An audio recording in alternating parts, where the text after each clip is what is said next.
I never thought I'd be that guy, the one pouring his soul out on Reddit over a broken heart and a sense of betrayal so deep it felt like it was carving into my bones. But here I am. If you told me a week ago I'd be sharing this story, I'd have laughed in your face. Because the truth is, I still can't wrap my head around what happened, how I could have been so blind. Or maybe I just didn't want to see it. It all started with her, Lisa. We'd been together for almost 4 years. She was the girl I trusted with every ounce of my being. Bright, funny, kind, the type who could light up a room just by walking in. We had plans, dreams, that wedding date set in my calendar for months. I'd never been so sure about anything. And then in a blink, everything shattered. It was a rainy Tuesday afternoon when I decided to surprise her. I took off work early. I remember the dull buzz of my phone in my pocket as I drove, the rain hitting the windshield like 1,000 tiny drums. The house was quiet when I got there, too quiet. I called out her name but got no answer. The living room was dark, her purse on the counter, which I didn't think much of until I noticed her phone on the kitchen table face down. That's when I saw the messages.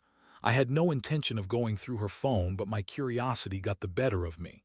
I picked it up and my stomach dropped instantly. There were texts between her and Mark, my best friend. Not just friendly chatting. They were planning something. A getaway. Running off together. The words hit me like a punch, cold and sharp. I froze. My fingers trembled as I scrolled through more messages. They'd been talking for weeks, maybe longer. There was talk of how she hated the wedding, how she couldn't wait to be free of all the boring that came with our life. I read about secret meetings, coded language I didn't understand at first. But the worst part, they'd planned to leave in a few days, just days before our wedding.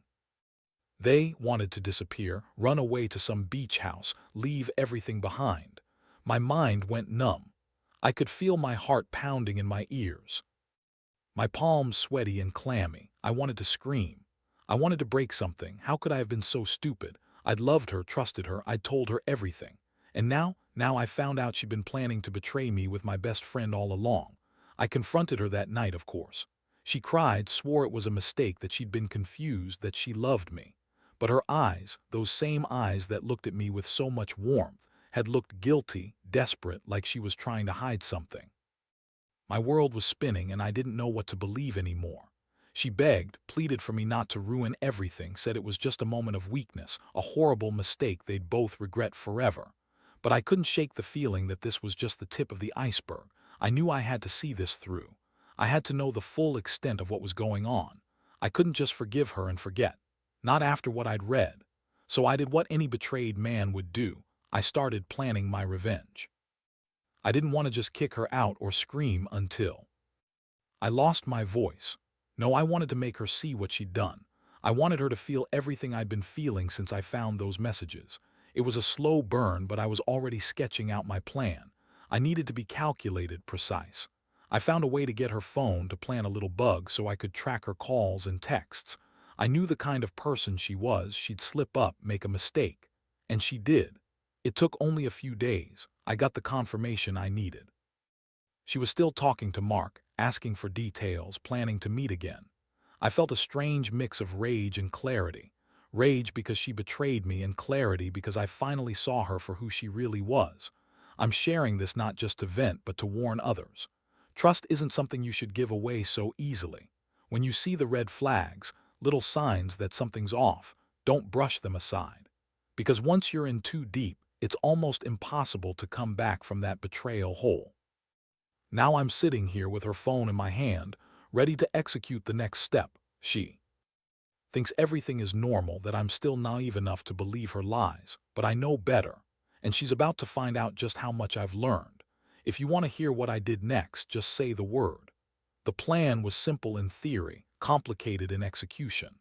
I'd spent the last few days collecting evidence, piecing together the timeline and making sure I had everything airtight. I knew she'd be heading out for her regular meetings with Mark, and that's when I was going to strike. Not with anger, not with shouting, but with a calculated move that would shake her to her core. I wanted her to feel what I'd felt, betrayed, humiliated, and powerless. I waited in my car across the street from her apartment, the engine humming softly. The rain had stopped, but the gray sky still pressed down, heavy with a sense of impending doom. My palms were slick with sweat as I watched her leave. She looked good, too good, like she had a secret she couldn't wait to share. She glanced at her phone, smiled at something I couldn't see, then headed out the door. I followed her, keeping a safe distance. She was headed to a nearby cafe, one I'd never set foot in before. I parked a few streets down, made sure I wasn't being watched, and slipped inside. The place was busy, warm with the smell of roasted coffee beans and baked goods. I kept my eye on her. She was sitting at a corner table, texting, her face illuminated by the screen's glow. I saw her type a message, then smile again. That's when I pulled out my phone and snapped a quick picture, proof that she was still lying, still planning to run away. I knew I'd need that. I ordered a coffee and sat at the counter, pretending to look at my phone. I listened. I overheard her talking to someone, probably Mark, I guessed, laughing softly, too close, too intimate. The words "soon," "together," and "never looking back" floated across the room. I took a breath, steadying myself. She had no idea I was there. I had to be careful, but I also had to act fast. I pulled out a small device I'd bought online. Nothing obvious, just a tiny microphone, placed it discreetly under the table. It was a gamble, but I knew she'd slip up. She always did. The next hour was torture. I listened as she and Mark made plans, talked about how they'd disappear, how her family would never find her. My stomach clenched tight. I felt the heat rise in my cheeks, a mixture of fury and heartbreak. I wanted to storm in, grab her phone, shout at her until she cried, but I stayed calm. I had to control this. Revenge isn't about losing your head, it's about making her understand the damage she'd done. When she finally left, I waited a few minutes before slipping out behind her. I followed her to her car, then watched as she drove off, her face illuminated by the dashboard lights. My mind raced with possibilities. What would I do with the evidence? How would I make her see what I knew? Back home, I sat in the dark, feeling the weight of everything. The evidence was solid. I had her voice, her own words, confirming what I'd suspected. She was planning to leave me, and she'd been lying this whole time. I didn't want to just confront her.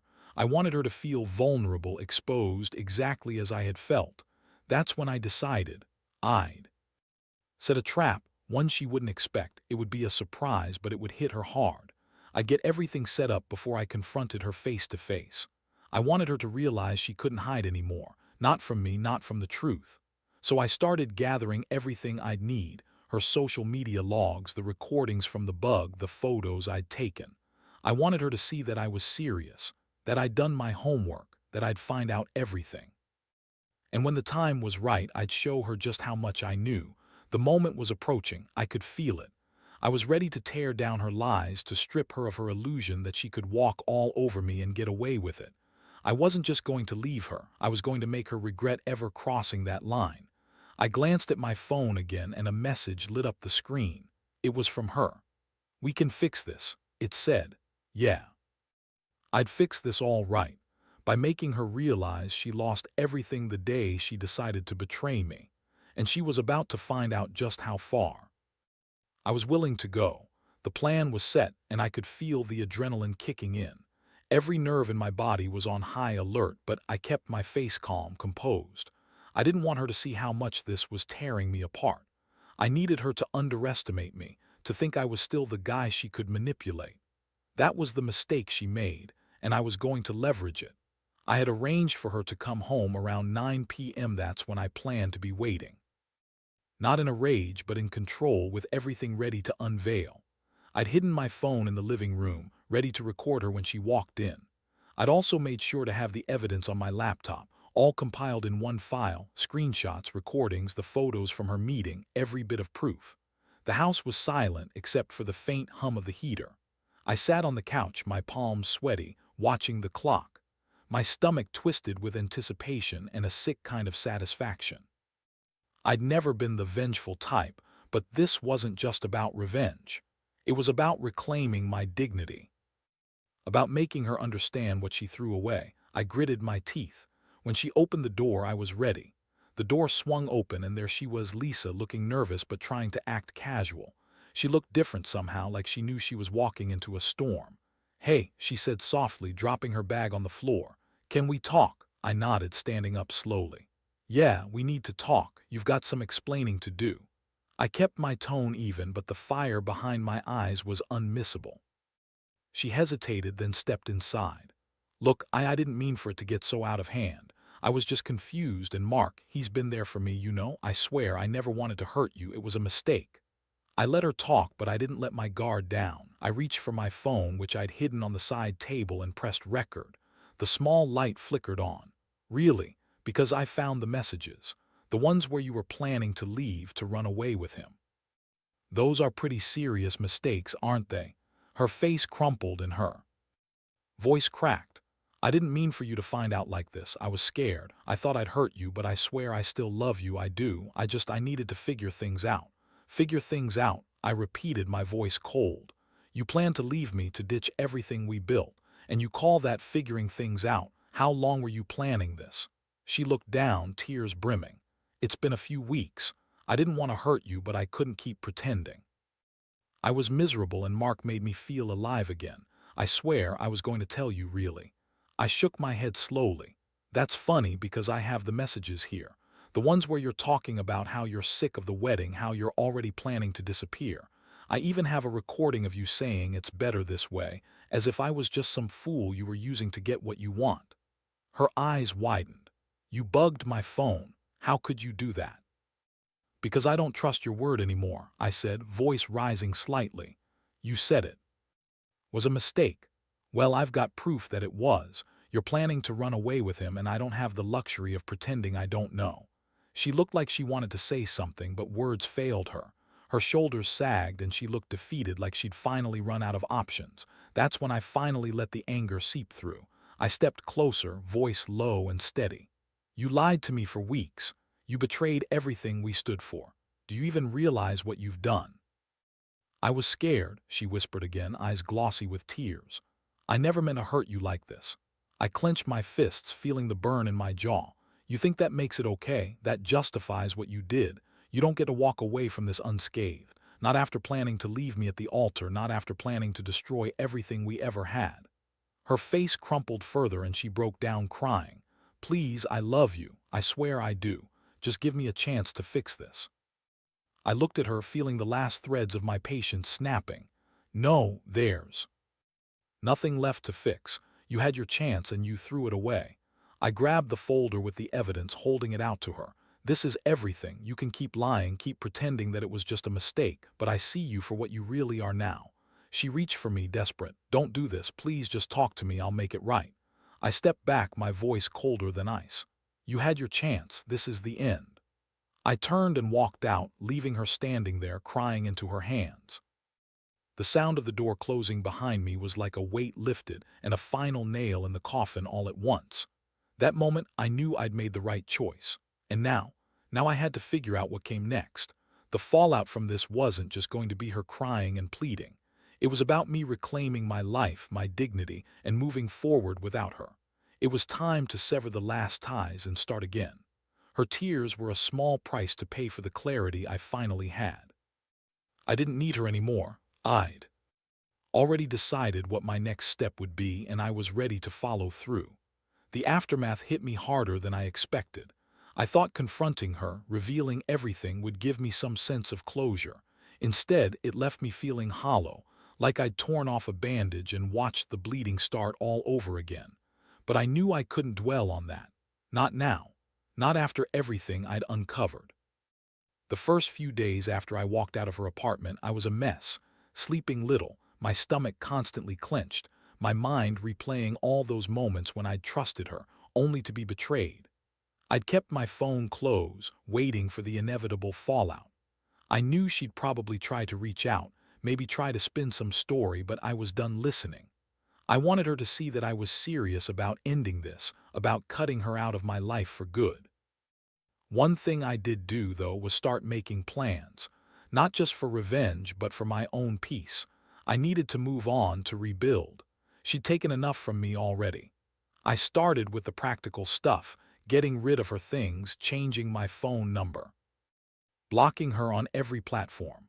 I wanted her to understand that this wasn't just a fight over a relationship. It was the end of the line. No more games, no more lies. But the real power move came when I decided to send her the evidence. just a final message so she'd know I wasn't bluffing. I carefully crafted it, making sure it cut deep but stayed within the boundaries of what I felt was justified. I included the photos, the recordings, the screenshots. I even added a message. Don't bother trying to contact me again. You lost me the day you chose to betray everything we shared. This is your reminder of what you threw away. When I pressed send, I felt a strange mixture of relief and anger. That was my declaration, my way of saying she'd lost her chance to fix this and I was done. I didn't want to hear her excuses or apologies anymore. I wanted her to understand the damage she'd done and that I was finally free. The silence that followed was almost comforting.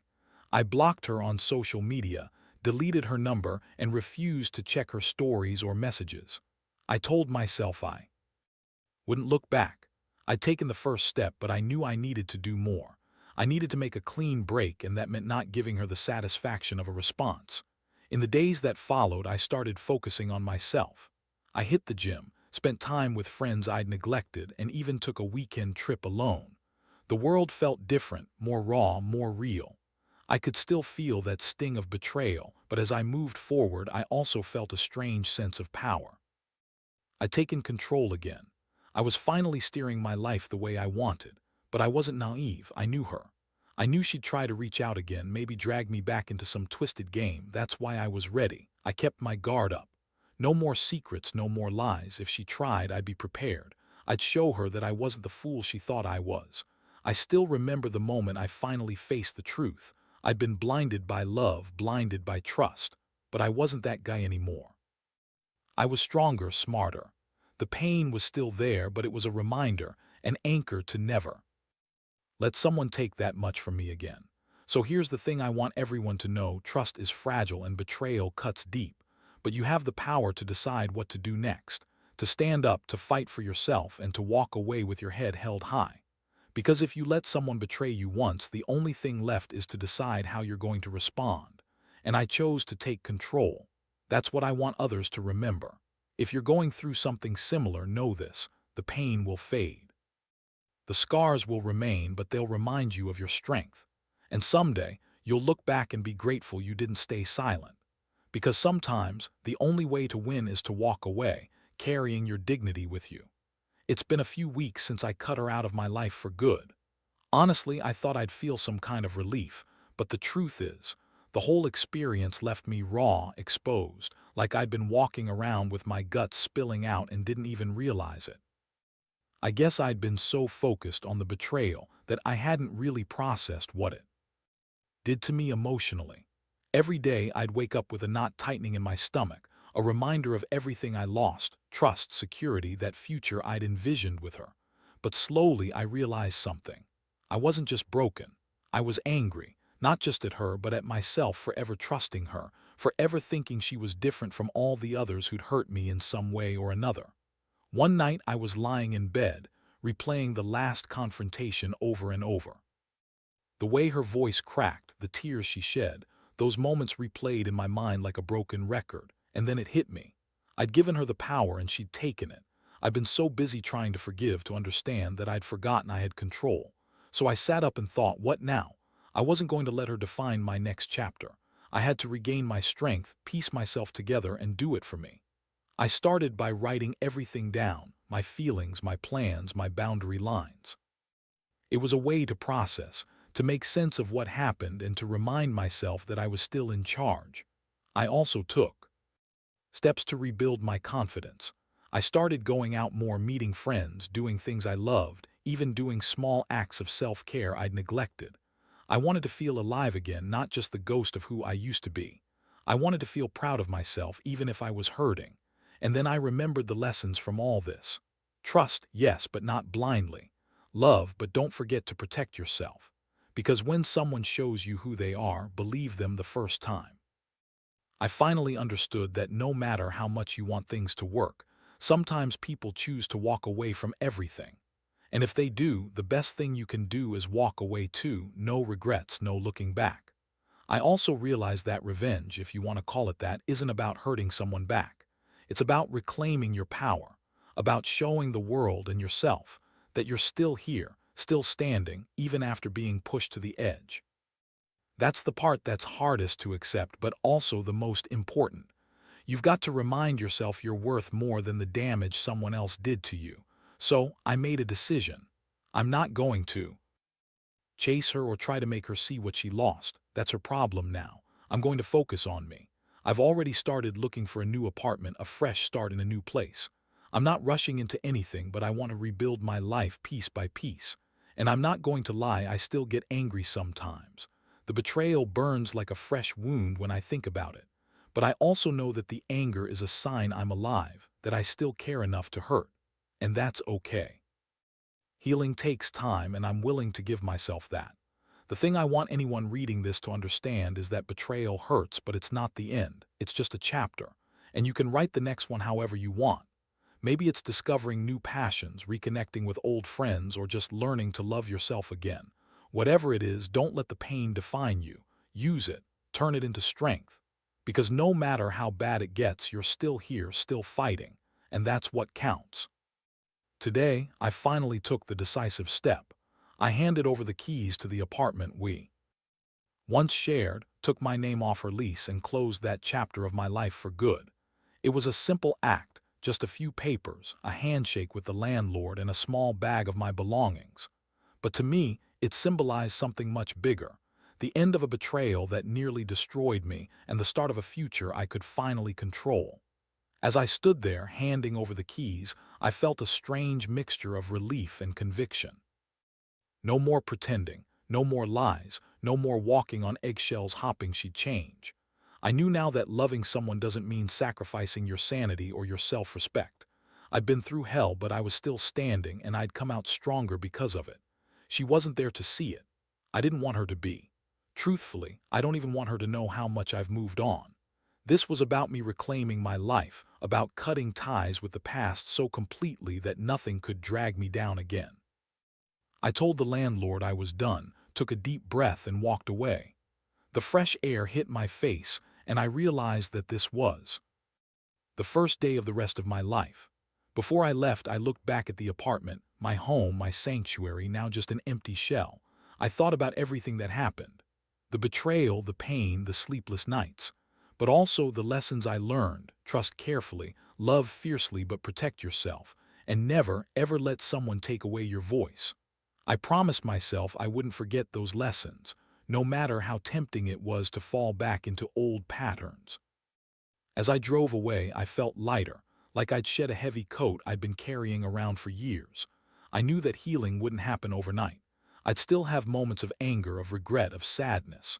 But I also knew I had the strength inside me to keep going. I had a future to build, one that I was finally in charge of. Looking back now, I realized that her betrayal was a wake-up call.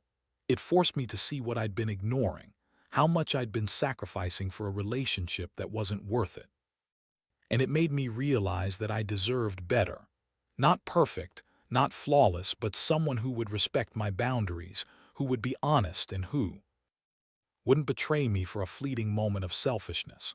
So, to anyone out there who's going through the same thing, remember this: betrayal feels like the end, but it's really just the beginning. The beginning of your comeback, your rebirth, your reclaiming of self. Trust is fragile, yes, but your dignity is. And no matter how deep the pain, you can choose to walk away and forge a new path. I don't know what's next for me, and honestly, I don't need to. I'm focused on healing, learning to love myself again, and building a life I can be proud of. Whatever comes, I'll face it with the knowledge that I survived the worst and came out on the other side. And that's the greatest revenge of all, not to punish her, but to prove that she lost the best thing she ever had. Because in the end, the only person who truly wins when you stand up for yourself is you.